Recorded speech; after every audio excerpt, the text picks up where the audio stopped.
Welcome, everyone, to the Learning Loop podcast, your best source for educational insights and trends. I'm Kris, your host. Today's special guest is Denise. She is a junior kindergarten teacher in Ontario, Canada, and an expert in fostering student engagement through interactive, personalized learning. During today's interview, we will discuss what influenced her desire for excellence and her journey towards how she got there as an educator. Denise, welcome to the show. Thank you so much for having me. Super excited you're here. We're going to start with just a foundation here. What inspired you to become an early childhood educator? How was that initial passion kind of found for yourself that brought you into this career? Thank you.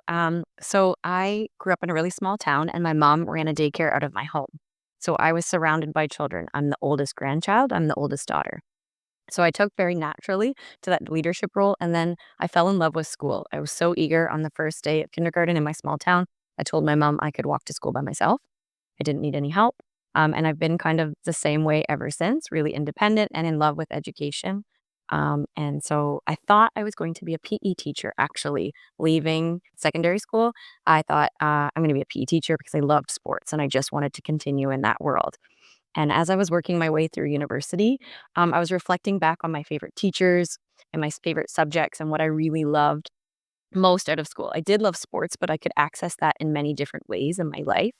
And I really started to think about my kindergarten teacher, my grade one teacher, and things that they instilled in me. And so then I made the change literally at the last moment to enter primary education.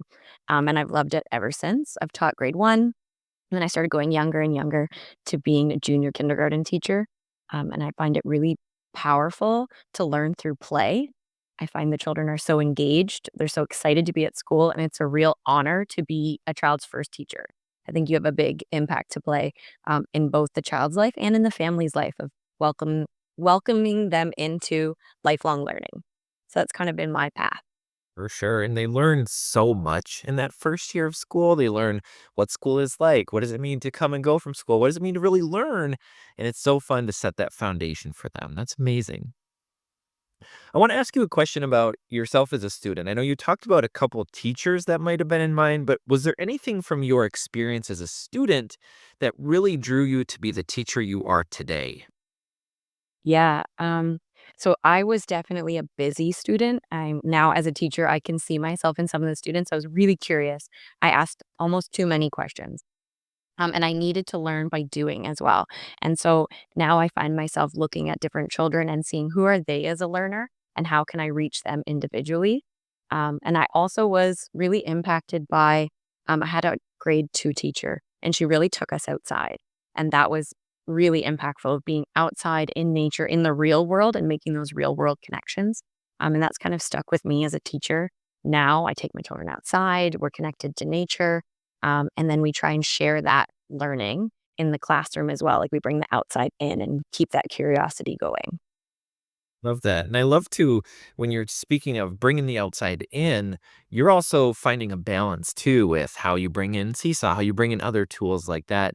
Can you speak to kind of the balance that you've struck in your classroom between having time with technology and having time without technology? How do you find that balance and how have you kind of molded those together into your specific teaching style? Yeah, so we are very lucky at the school I'm at that we have a beautiful campus, so we can spend lots of time outside. But I agree, the children need to be able to, interact with the technology. So we use it as a really purposeful tool. The iPad and Seesaw are not for playing; it's a tool, and they know, and they're actually really excited that it's a tool that shares what they're doing at school with their families. I think of it as like a digital bulletin board almost, right? It can give those parents a peek into our classroom every day, and then it allows the children to share what they're doing. So we use it mainly in our school as a digital portfolio where the students can capture their learning. In my JK class specifically, they're not using it as the activities, like because the parents want them off screen times. And I understand we need to develop fine motor skills and we need to develop our social emotional learning.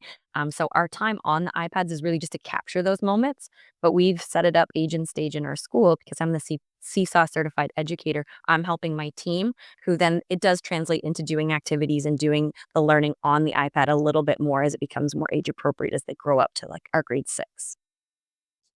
scaffolding that up as you go. So important. And it's great that you're the model for these teachers too. You get to be there as a resource. You get to be there to just help them to move forward and helping you to push forward that whole building. I want to lean into what you just shared here about families. I know being a teacher, we always have families. They come and go every single year, and they're usually new families as you continue to go through. Can you share a time when maybe your teaching style and or Seesaw had an impact on your families? Can you just share a little testimony about what happened with that and really what that impact meant to those families? Yeah, so I love that Seesaw allows the families to see who their child is at school. Sometimes who they are at school is very different than they are at home. Yeah. And last year I had a child who was very, very hesitant to speak at school. She was nonverbal the entire school day. But she would go home and tell her family about everything that she did. And having Seesaw, the window into the classroom, allowed them to have that experience and build up her confidence. Then we slowly started to use the voice recording notes at home in the comment section where she felt comfortable at home with her family, could record her voice with her family talking about what she was doing. So maybe there was a drawing she had made connected to a little book we were reading, but she wasn't ready to tell me what it is. She was ready to draw it. So I took a picture and I write in the caption to the family, if she's feeling comfortable at home, we'd love to know more about this story. And so then she started recording her voice at home. And slowly, now that she's an SK, I can proudly say she is whispering in the classroom, and they've made great progress because they continued using Seesaw in that way.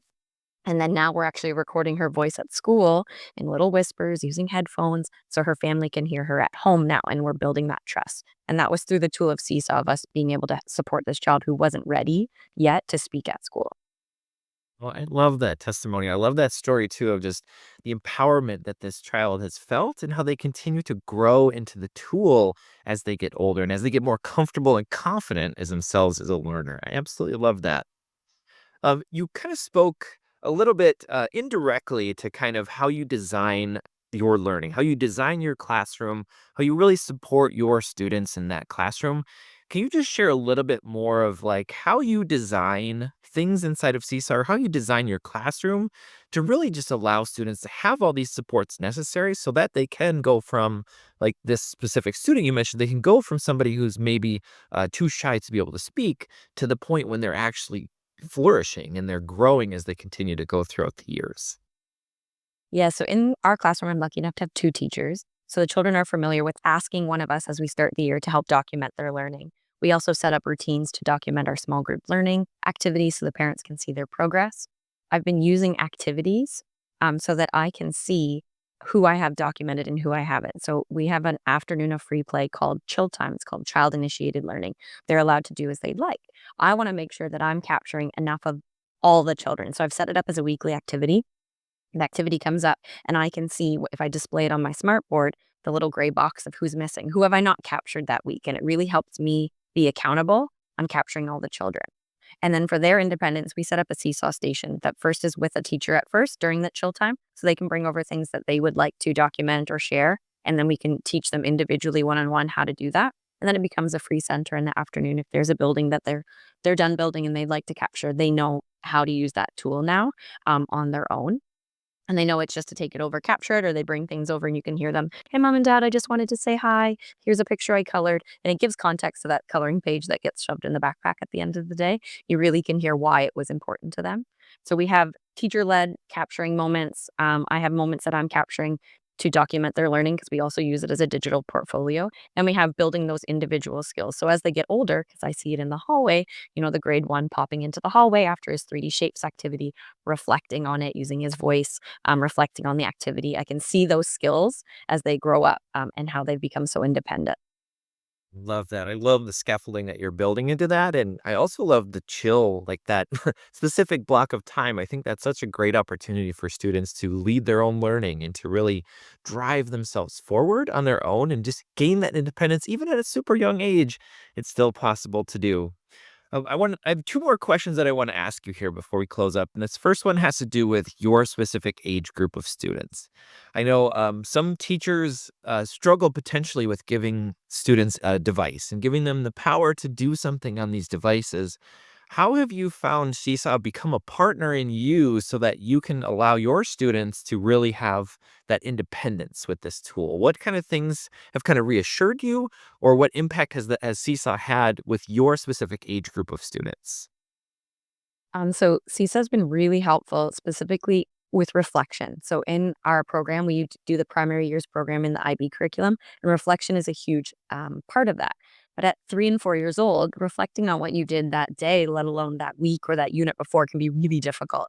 So using Seesaw, we teach them that this is also a reflection tool. They can take time to look back through their journal and think about the activities that they've done. How much have they grown and changed throughout the years? The way that they could color then versus how they can color now, the words that they could write, even the friendships that they had or they were playing. So we use it as a reflection tool for the students. And then we capture in Seesaw their voice reflecting on those things. So I might make an activity using Google Slides, import images of the children from the unit, and then they can sit and we just have genuine conversations where they're reflecting. Then we can capture that moment in time for their families to hear, but also for me working on reporting and things like that. So it's just become such an intricate tool to capture our data, to build up student skills, and also to help with my own workflow as a teacher. That I love the example you shared there too. That's like a if people are listening, that's like a super hack too to have here is like you can have a picture of something with your students, set down the iPad in between you, just hit the recording button and have a conversation around what was this? What happened? What does this mean to you? I love capturing that little interview, that little moment like that. What a super awesome way to use Seesaw to really just help your even 3 and 4 year olds access this technology and become a contributor into their journal as well. Final question here. I just really want to end with kind of this reflective component of the impact that Seesaw has really had. I know that Seesaw impacts every classroom and every teacher in a little bit different way, but I want to really ask you, how has Seesaw impacted you, whether it's part of your career growth, whether it's part of the way that you teach, whether it's your leadership abilities? How has Seesaw really been an impact for you personally? Well, thank you. That's a really great question. 'Cause Seesaw's had a significant impact on my career. Brought Seesaw to my school in 2018 when I joined because another school I had been in had it, and I was actually in Thailand. And I thought, oh, this is great. Like, we need to be using this. Families are going to love this. So I brought it to our school, and then the pandemic hit. And I officially, overnight in one day, became our online learning expert. And Seesaw was going to be how we did this because Seesaw pivoted so quickly in that time. We relied on the activities, creating our own activities. I immediately took every PD that you had available. It was like PD in your pajamas, PD everything. Anything that I could find online, I did to upskill because I needed to support my team. And it really thrust me into this leadership role I kind of had been waiting for. I didn't know what exactly I wanted my leadership role to be in my school. Did I want to be leading early years? Did I want to, move into administration? I wasn't sure. And through technology and learning with Seesaw and all the other pieces that I started to learn to, video editing and importing slides and different skills that came from Seesaw, I'm now studying my master's of educational technology at UBC. It's pushed me to want to learn more. I talk about Seesaw a lot in my course because we talk about digital portfolios and different things. And it's just ignited something in me. I'm now the Seesaw certified educator at my school. I run PD for my staff. I've had opportunities like this to be on the podcast. So I'm super grateful that I saw this app in Thailand and thought, oh, I should learn a little bit more about it. And then just kept following those opportunities that have been provided by Seesaw as well. And just taking those things that get offered. It's really been a big change for me. And I'm super excited for what else could happen next. Amazing. I love to hear how Seesaw has been so positive in your life. And, Seesaw wouldn't be what it is without teachers also like yourself, who are really just trying to push the boundaries of what students are capable of, what classrooms are capable of, and how we really are connecting families together too. So, Seesaw definitely has a big thank you back to all teachers, especially teachers like yourself. So.